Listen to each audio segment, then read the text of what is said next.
Hi everyone, in this demo we'll show how to create a DB service that invokes a procedure inside your database. For that we have created a very simple procedure in our demo database. It is called increase numeric. It has three parameters. One is an in-out parameter called num. The second one is num original, which is an out parameter. And the last one is amount, which is an in parameter. What this simple procedure is doing is it is getting a number and then an amount, and it increases the number by this amount. So the result will be in the first parameter, which is an in-out, and on the second parameter it will return the original number that we passed to this procedure. This procedure was created only for the sake of this demo. So let's see how we invoke it. We'll get back to the service manager, and I'll duplicate an existing service that I have just to save me some time and not fill again the DB connection details. So I'll just duplicate this service. I'll change the name to call procedure, and then I'll clean up all the rest of the parts. So I'll have a clean service.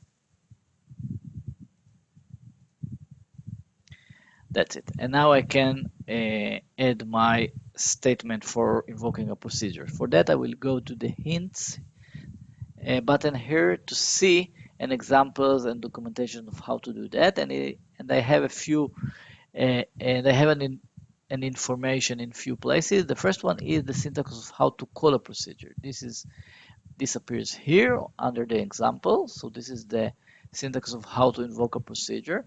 I also have here an additional tabs here giving me more information about how to state in parameters, in out parameters, or output parameters. This is depends on the sign here. And I also have a tab here stating all the possible types for the procedure parameters. So I will be using them all in my example. And I have prepared the statement, and I'll just paste it here and we'll go over it. So this is the statement that I need to use in order to call our demo procedure, execute, the name of the procedure, and now I pass the parameters. So the first one was an in-out parameter of type int. Let's go back to the Oracle and see how it was. It was called num, it was an in-out, and the type was int. In the service manager, I will give it a name, any name that I want. I will put here the percent sign because the percent sign is for in-out parameters, as we saw here in the documentation. Sorry, this one.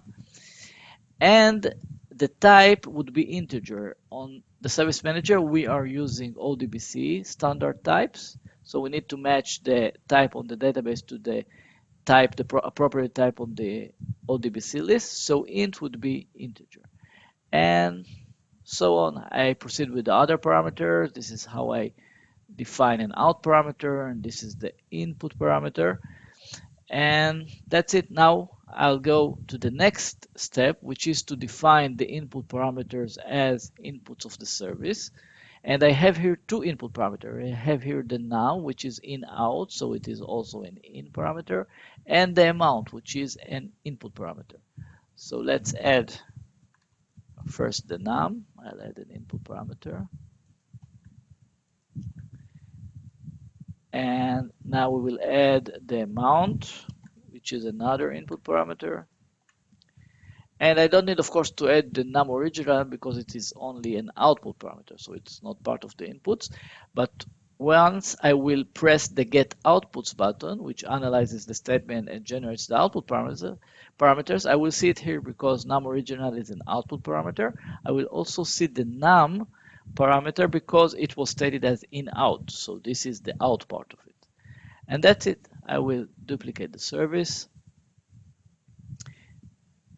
and now I will test it. Let's put here as the original number to be 12 and increase it by 3.